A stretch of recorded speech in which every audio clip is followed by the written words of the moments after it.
اب جی بابر اعظم کو جو ہے وہ T20 اسکواڈ میں جو ہے وہ واپس شامل کر لیا گیا ہے. اب کیوں شامل کیا ہے ان کو, اس کا کوئی ریزن جو ہے وہ کسی کے پاس نظر نہیں آ رہا. میں سن رہی تھی ایکس کرکٹرز کو, اینالسٹ کو, اور کسی کو یہ تھاٹ پروسیس جو ہے وہ سمجھ ہی نہیں آ رہا تھا کہ آخر بابر کو T20 اسکواڈ میں شامل کرنے کے پیچھے کیا کرائٹیریا ہے. کیونکہ ان کو جب سلیکٹرز نے ڈراپ کیا تھا تو ریزن یہ تھا, مائک ہیسن نے خود بھی کہا تھا کہ وہ ماڈرن ڈے کرکٹ کا جو ایک ایگریسو گیم ہے وہ فی الحال وہ نہیں کھیل رہے ہیں, وہ پریکٹس کریں, وہ اپنے اوپر کام کریں, وہ جب امپروو ہو جائیں گے تو وہ واپس جو ہے وہ آ سکتے ہیں. He is an excellent batter but he needs to develop the modern day cricket in him. لیکن اب ان کو واپس جو ہے وہ شامل کر دیا گیا ہے. اس کے پیچھے کوئی ایویڈنس جو ہے وہ نظر نہیں آتا کہ بابر نے کوئی ایسی سگنیفیکنٹ پرفارمنس دکھائی ہو ان اینی ڈومیسٹک اور اینی فرینچائز میں انہوں نے کہیں کھیلا ہو, کوئی ان کا گیم ایسا ایکسلنٹ جو ہے وہ کوئی ان کی اننگز نظر آئی ہو. اس ٹیسٹ میں 150 رن کی کوئی انہوں نے اننگ کھیلی ہو جس کے بعد یہ لگ رہا ہو کہ وہ بیسٹ فارم میں ہیں اس وقت, اس لیے ان کو شامل کر لیا گیا ہو. تو کوئی کرائٹیریا, کوئی ایویڈنس نظر نہیں آتا کہ وہ ایک ایگریسو ماڈرن ڈے بیٹر جو ہے وہ بن گئے ہیں, کیونکہ جب ان کو نکالا گیا تھا تو کرائٹیریا تو یہی تھا. تو اب واپسی کا کیا کرائٹیریا ہے, no one knows, every one is clueless کہ واپسی کا ان کا کیا کرائٹیریا ہے. ایسا لگتا ہے کہ ان کو واپس لانے کا صرف ایک کرائٹیریا ہے, اور وہ یہ ہے کہ جو سوشل میڈیا کا پریشر ہوتا ہے, جو کراؤڈ کا پریشر ہوتا ہے, جو کریزی فین فالوئنگ ہے بابر اعظم کی, اس کے بعد ایسا لگتا ہے کہ بابر اعظم جو ہے وہ واپس ٹیم میں جگہ بنا لیتے ہیں. آپ کو یاد ہوگا ایک کیچ جو ہے وہ اس سیریز میں ڈراپ ہوا تھا امام الحق کا یا کسی کا, اور جو کراؤڈ ہے, جو پاکستانی کراؤڈ تھا وہ بو کر رہا تھا کیونکہ وہ چاہتے تھے کہ وہ آؤٹ ہو. اور جب شان پولک نے پوچھا کہ کیوں یہ ایسے بو کر رہے تو ان کو بتایا گیا کہ کیونکہ نیکسٹ بیٹر جو ہے وہ بابر اعظم ہے. تو کراؤڈ جو ہے وہ بابر اعظم کو جو ہے وہ دیکھنا چاہتا ہے, جبکہ وہ آج بھی جو ہے وہ ایک رن بنا کر آؤٹ ہو گئے تھے. تو ان کی یہ فالوئنگ تو ہے جین زی میں, وہ ان کی امیزنگ جو ہے وہ فالوئنگ ہے, اور ایسا لگتا ہے کہ اسی کے پریشر میں آ کر جو ان کی کراؤڈ میں فالوئنگ ہے, جو سوشل میڈیا پہ فالوئنگ ہے, اس کے بعد جو ہے وہ یہ ڈیسیجن لے لیا جاتا ہے کہ ان کو جو ہے وہ واپس T20 اسکواڈ میں شامل کر لیا جائے. بابر کی پرفارمنس کے بعد پاکستان ٹیم کے جو کوچ ہیں اظہر محمود, انہوں نے بھی کہا کہ اپنی گیم کو امپروو کرنے کی ضرورت ہے, اور اس کے لیے بیسٹ پلیٹ فارم جو ہے وہ ڈومیسٹک کرکٹ ہے. یہ بیسٹ آپشن ہے بابر اعظم کے لیے, عبداللہ شفیق کے لیے, کیونکہ جو ہے وہ اتنا زیادہ فرسٹ کلاس کرکٹ نہیں کھیلے ہیں, وہ پریشر جو ہے وہ ہینڈل نہیں کر سکتے, اور فی الحال ڈومیسٹک کا جو پلیٹ فارم ہے وہ ان کے لیے بیسٹ ہے اس وقت. تو T20 اسکواڈ میں جو ہے وہ واپس آ گئے ہیں. جیسے کہ یہ تھاٹ پروسیس نہیں سمجھ آیا کہ کیوں شاہین شاہ آفریدی کو جو ہے ODI کا کیپٹن بنا دیا گیا, کیوں سلمان علی آغا کو T20 کا کیپٹن جو ہے وہ بنا دیا گیا. اسی طرح یہ بھی سمجھ نہیں آ رہا کہ کیوں بابر اعظم کی واپسی جو ہے وہ ہو گئی ہے T20 اسکواڈ میں.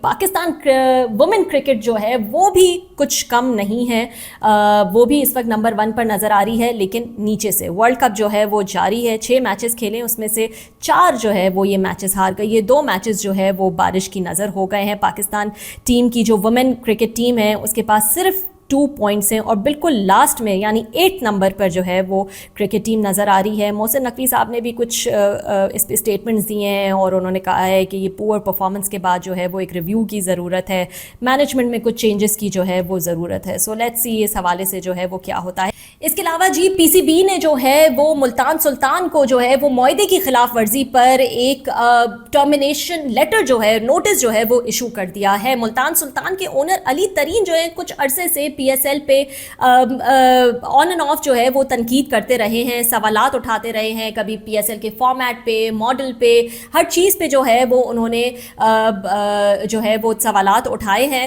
اور ابھی ہم نے ریسنٹلی بھی دیکھا کہ ان کے کچھ ٹویٹس جو ہے وہ نظر آ رہے تھے جہاں انہوں نے کہا کہ میں PSL کو تنقید کا نشانہ بنا رہا ہوں, نہ کہ PCB کو. انہوں نے یہ بھی کہا کہ محسن نقوی زبردست کام کر رہے ہیں, لیکن ان کے ارد گرد کے جو لوگ ہیں وہ سانپ ہیں, آستین کے سانپ ہیں, جو کہ ان کو غلط راستہ جو ہے وہ دکھا رہے ہیں. تو وہ کافی زیادہ جو ہے وہ تنقید کرتے رہتے ہیں, and he does not mince his words, چاہے وہ پی ایس ایل کے حوالے سے ہو یا اوور آل کرکٹ پہ یا کسی کی پرفارمنس پہ جو ہے وہ بات کرنی ہو. تو اب ان کو یہ نوٹس جو ہے وہ دے دیا گیا ہے اور ان سے کہا گیا ہے کہ اگر یہ نوٹس پر کچھ معاملات حل نہیں ہوتے تو پھر یہ ہوگا کہ 2 نیو ٹیمز تو ایڈ ہوں گی پی ایس ایل 11 میں, اور اس کے علاوہ نیو فرینچائز اونر بھی ہوں گے بفور دا 11th ایڈیشن. تو یہ ایک طرح سے دھمکی جو ہے وہ دے دی گئی ہے ان کو, اور ایک ٹرمینیشن لیٹر جو ہے وہ دے دیا گیا ہے ملتان سلطان کو. اب یہ پہلی دفعہ علی ترین نے جو ہے وہ تنقید نہیں کی ہے, جیسے میں نے کہا وہ آن اینڈ آف تنقید کرتے ہی رہتے ہیں. انہوں نے ابھی کچھ ٹائم پہلے جو ہے وہ ایک ٹویٹ کیا تھا بڑا مزے کا, جس میں انہوں نے کہا کہ guys I have some P S L gossip, guess what apparently they have asked for performance rates of Jennifer Lopez. تو جینیفر لوپیز جو ہے ان کا پوچھا گیا ہے کہ اگر وہ پرفارم کریں گی تو کیا جو ہے وہ ریٹ ہوگا. یار کیا لوگ ہیں یہ, no work on team renewals, team additions, match day experience, audience, بس جیلوں سے ان کی ملاقات ہو جائے, اف. تو اس کے علاوہ ابھی جب پی ایس ایل 10 ہو رہا تھا تو بھی انہوں نے بہت سارے سوالات اٹھائے تھے. انہوں نے کہا تھا میرا منہ نہ خراب کریں یہ بات کہہ کے کہ P S L 10 is bigger and better. How is it bigger and better? سب کچھ ویسا ہی ہے, کوئی نئی ایڈیشنز نہیں ہوئی, کوئی نیو انوویشنز نہیں ہوئی, کوئی ایسا پلان جو ہے وہ نظر نہیں آتا, اور بہت دکھ ہوتا ہے کہ سکسیزفل برانڈ کے ساتھ جو ہے وہ ہم کیا کر رہے ہیں. جی تو پاکستان میں پی ایس ایل کی ٹرافی انویل کر رہے ہیں. نیکسٹ اسٹیپ یہ ہوگا کہ جو چیمپئن ہوگا اس کو واٹر کولر جو ہے وہ گفٹ کر دیا جائے گا. تو نیت ہی نہیں ہے کہ کچھ بہتر کرنا ہے. تو یہ تنقید جو ہے وہ کرتے رہتے ہیں.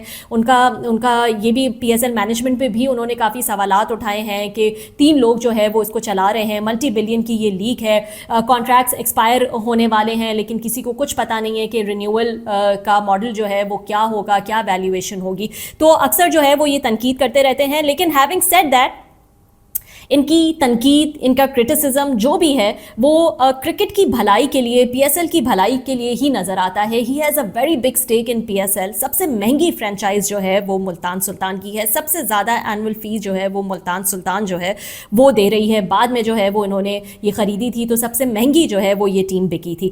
تو یہ پی ایس ایل کی, کرکٹ کی اوور آل بھلائی کی بات کرتے ہیں, لیکن اس میں ان کو اس طرح سے ان کو وارن کیا جا سکتا ہے, ان سے بات کی جا سکتی ہے کہ آپ اتنے اوپنلی جو ہے وہ کرٹیسائز نہ کریں, ہرٹ کر رہے ہیں آپ پی ایس ایل کو, پی ایس ایل کے برانڈ کو. لیکن ٹرمینیشن لیٹر دینا I think this is a but too much. ہم جانتے ہیں کہ محسن نقوی صاحب جو ہے وہ بطور انٹیریئر منسٹر تو جو ہے وہ ایک ہارڈ اسٹیٹ پالیسی جو ہے وہ ان کی نظر آتی ہے, چاہے سیاسی جماعتوں کے حوالے سے ہو, ان کو بین کرنے کے حوالے سے ہو, ان پہ پابندیاں لگانے کے حوالے سے ہو, ان کو اسپیس نہ دی جائے, یا کرمنلز کے خلاف ہو, وہ کافی ہارڈ جو ہے وہ نظر آتے ہیں.